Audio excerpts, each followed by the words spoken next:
For so long, a staple of professional wrestling TV shows, alongside flashy entrances, baby faces and heels, and, well, boobs, the squash match had largely disappeared in recent years. However, the 2016 brand split brought the squash back, not quite with a bang, but with a rather appropriate thud.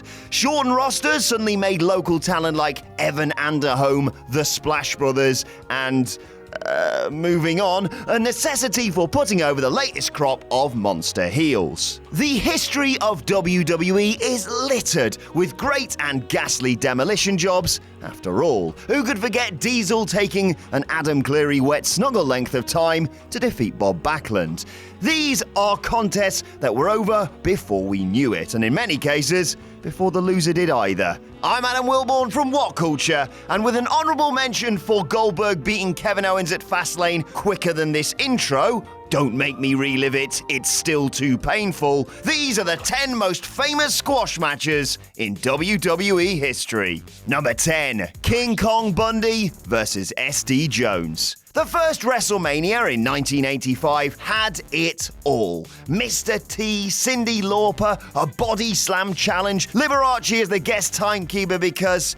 and the match that set the standard for all squashers to come. King Kong Bundy vs. Special Delivery Jones established Bundy as an absolute monster as he dispatched the veteran mid-card babyface in just 9 seconds. Well, it wasn't 9 seconds, it was actually just over 20, but this is WWE after all. Just make stuff up. It was, of course, the first squash match in WrestleMania history, and one that set Bundy on his path of destruction that came to a close 1 year later against Hulk Hogan. In less than a minute, Bundy became a force to be reckoned with in the then WWF, a walking bloody condominium that wasn't getting paid by the hour. Number 9, Brock Lesnar vs. Zach Gowen. Congratulations, you two! You win the award for most violent squash match in history. Yay? This was uncomfortable to watch at the time, and the years that have passed haven't exactly softened the impact Lesnar's destruction of amputee Gowen has on the viewer. We all know wrestlers don't do well in their hometown, but at least they don't get murdered by this guy, eh? And what's worse than getting the crap beaten out of you? That's right, Jules, your mum being there to witness it. Lesnar blasted Gowen with 2 earth-shattering powerbombs before picking up a chair that he was definitely not going to use for its intended purpose. The chair led to Gowen winning the match by disqualification, but calling Zach Gowen the winner of this match isn't exactly correct. The history books say Gowen won, but the blood on the mat suggests otherwise. Number 8, The Shield vs. the New Age Outlaws. Remember when The Shield and the Wyatt family put on one of the best WWE matches of the past decade at Elimination Chamber 2014? That match was an absolute classic, a WrestleMania bout in all but name. The Shield's opponents at WrestleMania that year? Kane and the New Age Outlaws. The idea of Jesse James holding Seth Rollins in a 2-minute chinlock excited approximately nobody, not even Simon Miller, and he likes everything, which is why it was a great relief when The Shield knocked off the Attitude Era trio in less than 3 minutes. It was a quick in and out for Ambrose, Reigns and Rollins, with the Outlaws getting powerbombed into their backstage roles for good. Number 7, Chyna vs. Ivory.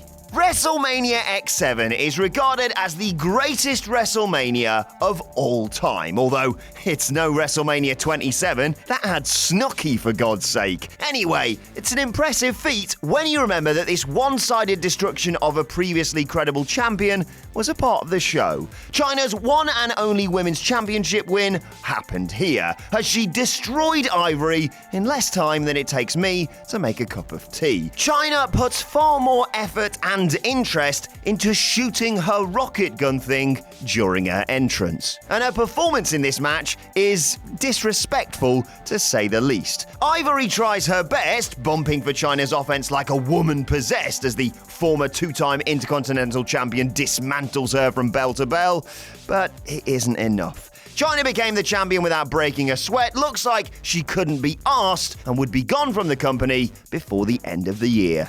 Number 6, Sheamus vs. Daniel Bryan. 18 seconds. Of all the matches on this list, none produced as much immediate outrage as the destruction of the American Dragon at the beginning of WrestleMania 28. How could you, Vince? It was supposed to be his crowning night, the moment that the best wrestler in the world finally got to show his skills on the biggest stage of them all, with an opponent who was his, to be fair, antithesis. Nope. As AJ Lee leapt off the apron moments after kissing her charge, she saw him turn directly into a bro kick, and the anticipation that preceded the match was replaced by fury. It was supposed to be an example of the anything-can-happen nature of WWE, and in many ways, I suppose it was. But it ended up being the launching pad for the fast-growing Yes movement. 2 years later, Bryan would get his redemption. About damn time. Number 5, The Ultimate Warrior versus the Honky Tonk Man. By the time the very first SummerSlam came around, the Honky Tonk Man had held the IC title for a frankly incredible 64 weeks. Nowadays, it changes hands every ad break on Raw. Honky had taken on all comers at this point. Well, sort of. Despite losing most of his defenses by countout or DQ, it seemed as though he was destined to keep the title forever. His opponent at the inaugural SummerSlam was a mystery, however, after his initial opponent Brutus Beefcake had fallen prey to an injury. Who would it be? This guy? This one? Please God, not this one. Honky didn't care. He was on top of the world. Then some familiar music hit, the crowd went bananas, and Honky knew he was buggered. The match was over in no time. Warrior hit all the moves he knew and pinned the champ in less than a minute, ending his record-breaking Intercontinental Championship reign in the process. Number 4, The Undertaker versus the Great Khali. If there's one thing that WWE loved, or in particular this guy loved, it was having a big man destroy The Undertaker as the announcers wailed about how they'd never seen anyone dominate the Phenom like that before. Well, aside from this time and this time and this time and that other time and this time.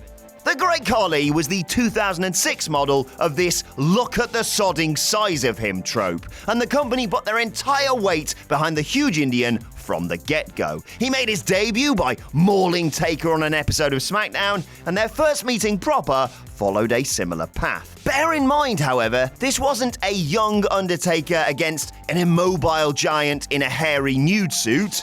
Ugh. This was 2006 Undertaker, mid-streak Undertaker, and the Great Khali threw him around like an empty bloody tracksuit. Khali even got the 1-foot cover to ram it all home. That never normally works, the cocky bastard. Khali's limitations meant his career, let's just say, wouldn't exactly sparkle, but on this night, he looked absolutely terrifying. Number 3, The Ultimate Warrior versus Hunter Hearst Helmsley. The Ultimate Warrior's first match in the company, after 4 years away, saw him going up against a hot young heel in the shape of Hunter Hearst Helmsley. I wonder what he's up to nowadays. This was Helmsley's WrestleMania debut, and whilst Warrior was expected to win, it wasn't supposed to be quite as easy as it ended up being. Look away now, Trips fans. Just like a Stephanie McMahon promo, this isn't going to be fun. He managed to hit Warrior with the pedigree, and yet despite being hit by what would become one of the most devastating moves in wrestling, Warrior no-sold the thing that would put down all of these guys because, well, he's the Ultimate Warrior, of course. Warrior jumped up, hit all the moves he knew again, and vanquished the Blue Blood in just a minute and a half. Losing your WrestleMania debut in no time doesn't bode too well, but Triple H more than made up for it and made a decent career out of it nonetheless too. Number 2, Brock Lesnar versus John Cena. Probably the longest squash match in history, this was 16 minutes of pure victimization by Brock Lesnar, and I bloody loved every second of it. Lesnar trucking dudes is nothing new, but on this night, Lesnar went from a legitimate combat athlete to terrifying demigod of WWE violence. Here's how Vince looked backstage watching it, by the way. What was most shocking was that the victim was none other than WWE's most beloved hero, John Cena. Over the course of 16 minutes, Cena was suplexed, thrown, and F5'd into oblivion. He mustered up about as much as I would in response. This was the professional wrestling equivalent of the heartbreaking documentary scene where a pack of orcas toy with a seal. Stop, stop. He's already dead. Number 1. Goldberg versus Brock Lesnar. Heading into the main event of the 2016 Survivor Series, fans had varying expectations. Some were hoping for literally anything better than WrestleMania 20, a low bar. Others were simply praying that Goldberg wouldn't spend the night in a hospital. The result was a foregone conclusion. Brock Lesnar would fight Goldberg, Bill would put up a valiant fight, but the Beast Incarnate would be too much. Lesnar would move on to whatever comes next, and Goldberg could sleep knowing his family had seen him perform. Blah, blah, blah. Thanks for coming, everyone. What happened instead was 90 seconds of madness. A blink and you'll miss it squash saw Goldberg hit Lesnar with 2 spears and a jackhammer and walk away the victor. What? The brilliance of the obliteration has only grown over time. Lesnar was quite clearly overconfident against the supposedly undercooked Goldberg. Goldberg was also the first man to wrestle Lesnar in a long time who seemed to have a plan. Show Lesnar as little respect as he shows you or, well, anyone in the WWE locker room. Hit him hard and hit him fast. Look at Goldberg between the 2 spears. The man was focused. And his focus was on destroying Lesnar, the mad bastard. And destroy him he did, a most beautiful destruction. And that's our list. Did we miss any out? Let us know in the comment section below, and don't forget to like, share, and subscribe. And check out our new wrestling podcast by searching for What Culture Wrestling on either iTunes or Spotify. Thanks for watching. I've been Adam from What Culture, and I'll see you soon.